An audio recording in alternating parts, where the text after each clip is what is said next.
నిజంగా ఏ స్థాయిలోకి చంద్రబాబు నాయుడు దిగజారిపోయినాడు అని చెప్పడానికి వెన్నుపోటు పార్టీ నాయకుడు కుట్రలు చేసి వెన్నుపోటు పార్టీ పాలనలో ఏ రకంగా వ్యవస్థలు ఉన్నాయని చెప్పడానికి నిదర్శనం. ఇది చేసి ఎమ్మెల్యే మీద ఎస్సీ ఎస్టీ కేసు, ఇది రెండో కేసు. ఎమ్మెల్యే మీద పెట్టిన ఇది రెండో కేసు, రెండో అక్రమ కేసు.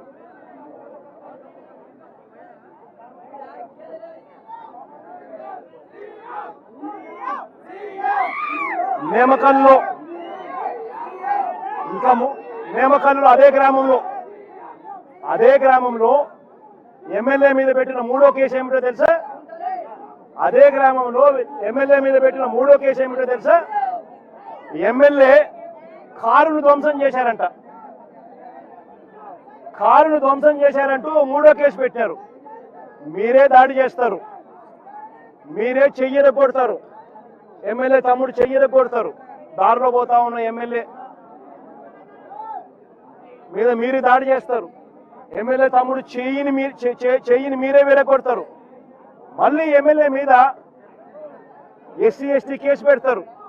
భార్య బట్టను సైతం చింపిపిచ్చి మొగుళ్లతో భర్తలతో. మళ్ళీ అంతటితో కూడా సంతృప్తి చెందుకోకుండా కారును ధ్వంసం చేశారు. ఎమ్మెల్యే కారును ధ్వంసం చేశాడంటూ, వాళ్ళ కారుని ఎమ్మెల్యే ధ్వంసం చేశాడంటూ మళ్ళీ ఎమ్మెల్యే మీద మూడో కేసు.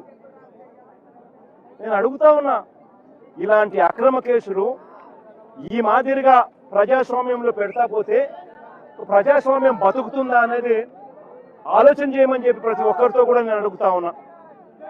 ఇది జరిగిన తర్వాత ఇంకా ఆశ్చర్యం ఏమిటో తెలుసా? ఇది జరిగిన తర్వాత ఎమ్మెల్యే గిరిని ఎవరినైతే కారులో ఎక్కించుకొని ఉన్నాడో ఆ గిరిని తీసుకొని ఎమ్మెల్యే తమ్ముడు ఎవరైతే ఉన్నాడో శ్రీరాములు ఎవరైతే ఉన్నాడో తమ్ముడు తీసుకొని పోలీస్ స్టేషన్కి వెళ్ళి ఇవన్నీ చూపించి కేసు కట్టండి అయ్యా అంటే పోలీసులు కనీసం కంప్లైంట్ కూడా తీసుకోలేదు. పోలీసులు కనీసము కంప్లైంట్ కూడా తీసుకోలేదు. అంటే ఒక నష్టపోయిన వ్యక్తి పోలీస్ స్టేషన్కి వెళితే ఆ గిరిని తీసుకొని ఆ కార్యకర్తను తీసుకొని పోయి వాళ్ళ సొంత తమ్ముడు ఎవరైతే చెయ్యి విరిగిపోయిందో తమ్ముడు తీసుకొని పోయి కంప్లైంట్ ఇవ్వడానికి పోలీస్ స్టేషన్కి పోతే కనీసం ఎమ్మెల్యే స్థాయి వ్యక్తి వచ్చి కంప్లైంట్ రిజిస్టర్ చేయాలనుకున్నా కూడా కనీసం కంప్లైంట్ కూడా తీసుకొని పరిస్థితిలో ఈ రాష్ట్రంలో పోలీస్ స్టేషన్లు పనిచేస్తా ఉన్నాయి అని అంటే ఇక సామాన్యుడు ఎవడైనా పోలీస్ స్టేషన్కి పోయే పరిస్థితి ఈ రాష్ట్రంలో ఉందా అన్నది ప్రతి ఒక్కరూ కూడా ప్రజాస్వామ్యవాదులందరూ కూడా ఆలోచన చేసుకోవాలని చెప్పి ఈ సందర్భంగా నేను ప్రతి ఒక్కరితోనూ కోరుతా ఉన్నా. ఇది నాలుగవ తప్పిదం. కేసు సైతం కంప్లైంట్ సైతం తీసుకునే దానికి కూడా పోలీస్ స్టేషన్లో వెళ్ళి తాను అడిగినా కూడా కనీసం పోలీస్ స్టేషన్లో కంప్లైంట్ కూడా తీసుకునే పరిస్థితి ఉండడం నాలుగవ తప్పిదం. ఇక ఐదవ తప్పిదం ఏమిటో తెలుసా? ఇక ఐదవ తప్పిదం ఏమిటంటే ఎమ్మెల్యే ఈ స్థాయిలో చెయ్యి విరిగిపోయిన వ్యక్తిని తీసుకొని పోయి గిరిని తీసుకొని పోయి ఆ వీడియో ఫోటోలు సైతం ప్రొడ్యూస్ చేసిన కంప్లైంట్ తీసుకోకపోవడం ఒక తప్పు అయితే, రెండో తప్పు ఏమిటో తెలుసా? ఎమ్మెల్యే మీద రివర్స్ కేసులు. ఐదవ తప్పిదం ఇది, ఎమ్మెల్యే మీద రివర్స్ కేసులు. చంద్రబాబు నాయుడు గారి అమలు చేస్తా ఉన్న రెడ్ బుక్ పాలనలో వెన్నుపోటు పార్టీ పాలనలో ఆయన పెట్టుకున్న ఈ డర్టీ సిస్టమ్ చేస్తా ఉన్న పని ఏమిటో తెలుసా? రివర్స్ ఎమ్మెల్యే మీద అక్రమ కేసులు, తప్పుడు కేసులు. ఆశ్చర్యం ఏమిటో తెలుసా? ఎంత అన్యాయంగా వీళ్ళు కేసులు పెడతా ఉన్నారంటే బాధితులైన విరూపాక్షి, ఆయన కుటుంబ సభ్యులు, వైఎస్ఆర్సీపీకి చెందిన వారి పేర్లు ఇరికించి అక్రమ అరెస్టుకు దిగడమే కాకుండా ఎంత దొల్లటనం ఉంది అనంటే మొదట సంఘాలలో జరిగిన ఇన్సిడెంట్ మీద కంప్లైంట్ ఎలా ఉందో తెలుసా? ఆ కంప్లైంట్ చూస్తే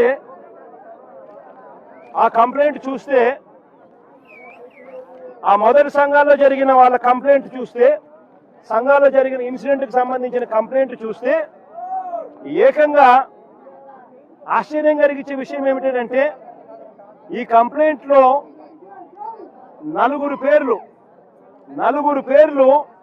ఇదే కంప్లైంట్లో వేరే నిందితులుగా సేమ్ పేర్లు రిపీట్ చేస్తారు. A10 యాదవల్లి ప్రేమకుమార్ A10 అయితే మళ్ళీ A22లో కూడా అదే ప్రేమే, అదే మనిషి మళ్ళీ రిపీట్. A17 మాల గాడిలింగ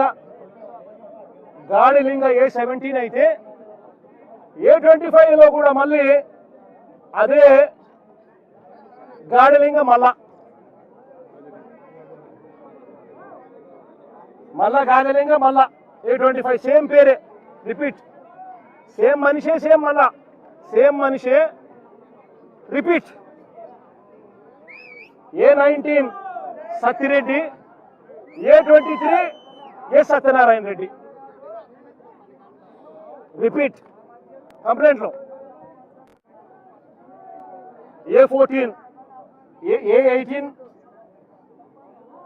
కూర్వ Linganna, A20 Lingappa, A24 GBT Linganna same repeat. నేను ఆశ్చర్యంగా నేనేం చెప్తున్నానంటే ఎటువంటి విచారణ లేదు. FIR మామూలుగా రిజిస్టర్ చేసేటప్పుడు, కంప్లైంట్ ఏదైనా రిజిస్టర్ చేసేటప్పుడు ఒక నిందితుడిని ఈ మాదిరిగా చేర్చాల్సిన పరిస్థితి వచ్చినప్పుడు అంటే కంప్లైంట్ కూడా ఎవరు పోలీసులే వీళ్ళంతకీ వీళ్ళే రాసుకోవడమే, ఎంక్వైరీ కూడా లేదు, ఎంక్వైరీ కూడా చేయలే, వీళ్ళంతకీ వీళ్ళే కంప్లైంట్ రాసేయడమే.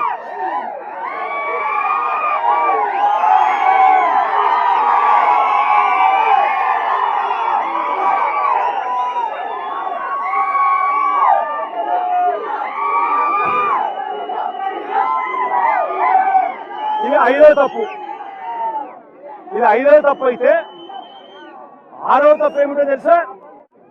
ఆరవ